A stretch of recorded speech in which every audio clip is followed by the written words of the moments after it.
Você vê, se tivesse usado um pouquinho mais, além do crescimento que a gente já tratou, PL é hoje o maior partido em vários estados. No Maranhão, berço do Flávio Dino. No meu Rio de Janeiro, o terceiro estado mais populoso do Brasil e o mais lindo. Com as pessoas mais bonitas, mais gente boa. Em Santa Catarina,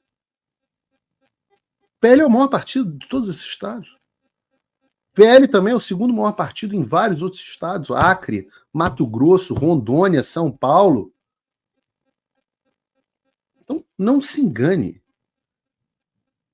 Essa história de que o Centrão foi o maior vencedor das eleições de 2024, e eu tratei até disso aqui com o Murilo, do Paraná, mas eu tenho que discordar. Quando eu olho os números, eu vejo que o vencedor das eleições de 2024, apesar dos incontáveis erros estratégicos, é um só: o Partido Liberal do presidente Jair Bolsonaro.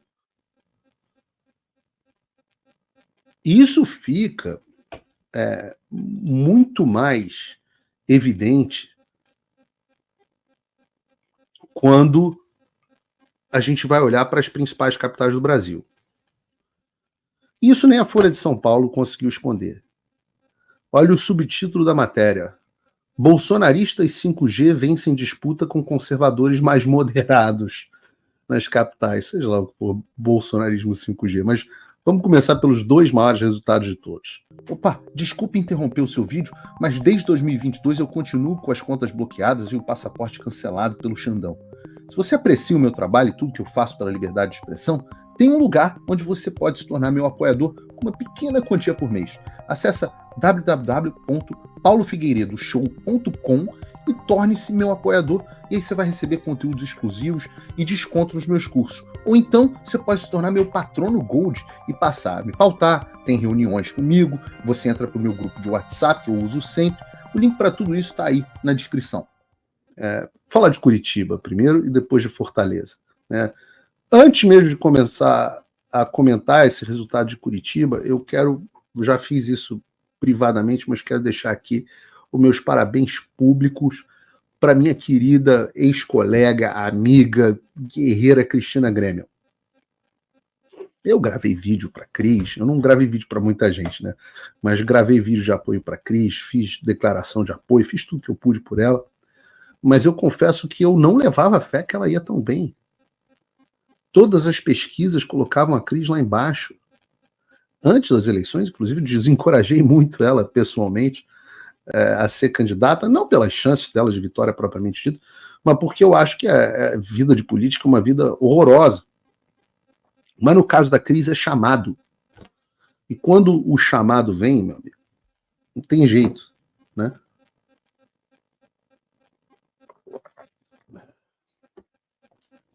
A coitada, sem o apoio do Bolsonaro até os 45 do segundo tempo, depois um apoio dúbio, né? Coisa de ter dois candidatos, num partido nanico, candidatura sob júdice, sem espaço na televisão, tendo sido barrada de debate. O que ela fez? Ela não ficou chorando nas redes sociais, não. Não ficou colocando um contra o outro, não inventou laudo falso de ninguém. Ela foi lá, arregaçou as mangas e foi mostrar para o curitibano que ela era a melhor candidata. E deu certo. Terminou 2,3% atrás do Eduardo Pimentel, que é simplesmente o candidato do governador do estado, o Ratinho Júnior, e também do presidente Bolsonaro, que tem um vice que era impossível ser melhor que ele, que é o Paulo Eduardo Martins, do PL, também meu amigo, ótimo quadro, que é o candidato a vice-prefeito, né? Uma coisa impressionante. Mas o que me chama a atenção aqui é a falta de ousadia evidente da direita em Curitiba. É a capital mais direita do Brasil. Vocês imaginem como teria sido se a Cris tivesse vindo pelo PL com apoio do Bolsonaro, com o Paulo Martins de vice dela. Teria levado no primeiro turno, ou o próprio Paulo, candidato. A Cris falou: eu estou sendo candidato a prefeito em Curitiba porque não tem ninguém de direita. E aí vem essas articulações que vocês me desculpem, eu não sei nem o que dizer. É o ponto onde eu vou dar razão aqui ao Silas. Você não adianta, gostar do presidente Bolsonaro não significa concordar com todas as estratégias, porque está comprovado aqui hoje, com esses números, que a gente só não tem mais prefeitos porque a gente não tem mais candidatos a prefeito. Porque a gente fez aliança. O PSD só está se dando bem assim. Só não encolhemos mais ainda o PSD porque a gente fez aliança com o PSD, o partido dos nossos algozes. Vale para São Paulo também, que eu vou falar de São Paulo. Botem a mão na consciência. Eu não sei quem faz uma articulação com o PSD em Curitiba, a cidade onde a direita é mais forte. Em nome do vice, que não faz nada, meu Deus do céu. E a gente tem uma oportunidade. Paulo, querido, que me perdoe. Quero muito que ele seja senador. Mas a gente tem uma oportunidade absolutamente incrível da direita mandar um recado na lata do PSD e eleger a Cris Gremel na cidade que o Kassab já dava como ganha. O eleitor tem que dizer para o Bolsonaro, olha, desculpa, muito respeito, muita admiração, etc., mas não. Nós vamos votar na candidata de direita. Não aceitamos. Isso é importante. Vocês precisam dizer aos políticos, inclusive ao Bolsonaro, o que vocês querem. Não eles imporem a vocês ou a nós o que eles querem. Então, quero fazer alianças pelo Brasil com o PSD. Caguei. Vou votar sempre no candidato de direita. Mas Paulo, por que você não estendeu esse raciocínio para São Paulo? Eu teria estendido se o candidato que se colocou como de direita em São Paulo não fosse um estelionatário. Aí, bom, entre um estelionatário e um candidato do sistema que tenha pautas que não são destrutivas para a direita, eu acho que a decisão é óbvia. E a gente vai chegar a São Paulo, mas eu posso dizer a vocês que eu vivo dizendo, só existiu o fenômeno do Mr. M, estelionatário, porque não houve um candidato efetivamente de direita apoiado pelo presidente Bolsonaro na principal capital do Brasil.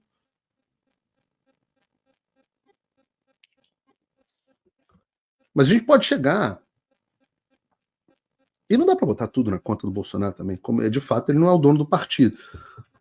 Mas eu acho que poderia ser.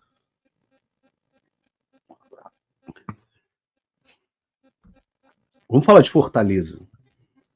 Uma das principais cidades do Nordeste, o André Fernandes, candidato do Bolsonaro, ótimo deputado, ótimo nome, conheci pessoalmente, gosto muito dele, só não terminou o primeiro turno à frente do candidato do Lula, ou melhor, não só terminou à frente do candidato do Lula e do Cid Gomes, o Evandro Leitão, mas também à frente do atual prefeito e candidato do Ciro Gomes, José Sarro.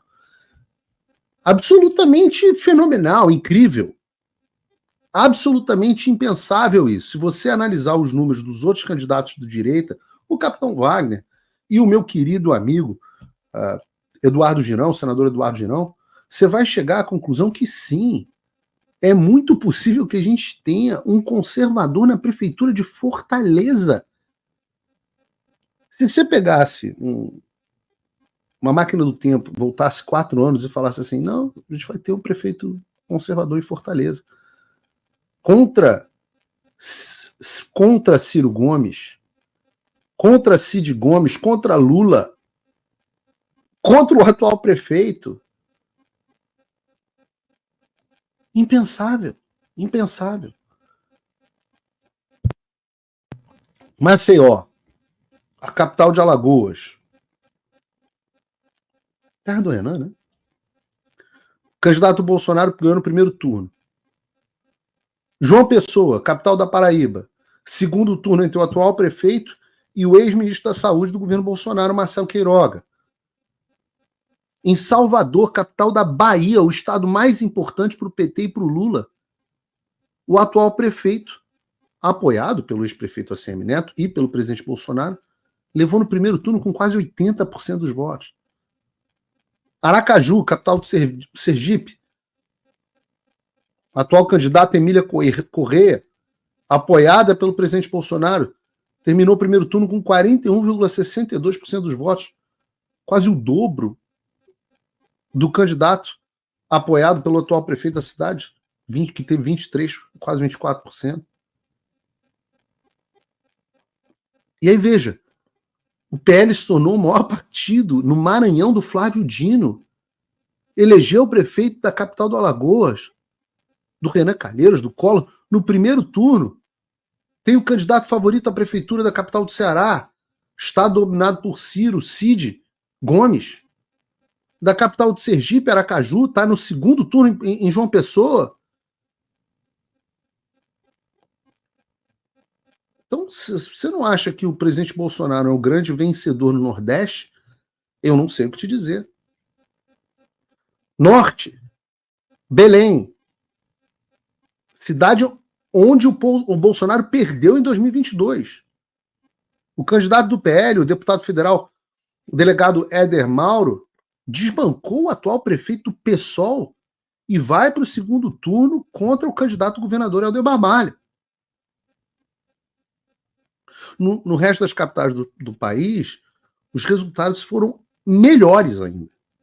Em Goiânia, em Cuiabá, Palmas, PL está no segundo turno. Em Goiânia, se o candidato tivesse sido o Gustavo Gaia, ele tinha levado no primeiro turno. Mas ainda bem que não foi, porque eu preciso desesperadamente do Gustavo Gaia na Câmara, um dos melhores aliados e amigos que eu tenho. Palmas, vale ressaltar, né, capitão do Tocantins, que é o mesmo estado do senador Irajá, que há poucas semanas se levantou contra o impeachment do Alexandre de Moraes. E aí, senador Irajá? Será que você está com medo de perder ou melhor, de ter uma apoiadora do Bolsonaro na prefeitura da cidade mais importante do teu estado? Em BH, Belo Horizonte, candidato do PL, Bruno Engler, que eu entrevistei aqui no programa há 2 semanas, foi o primeiro colocado, contrariando várias pesquisas, com 34,38, quase 8 pontos à frente do prefeito atual, Fuad, justamente do PSD. Lembrando que há 4 anos o mesmo Bruno Engler perdeu no primeiro turno para o candidato do PSD, o então prefeito Calil. Em BH, o PL também fez o vereador mais votado da história da cidade, quase 40 mil votos. Tanto o Bruno Engler, aliás, ambos, são a cria política de quem? Do Nicolas. O Bruno Engler, talvez seja, não sei se ele é cria e criador ao mesmo tempo, é os dois. Eu conheci o Nicolas, ele era assessor do Bruno Engler. O Nicolas se tornou, não tem zema, meu amigo, o Nicolas se tornou o maior nome da política de Minas. Não dá para você dizer que não. Aí, o candidato a vereador mais votado da história da cidade e o líder, o favorito, para se tornar prefeito. O que você vai dizer em relação a isso?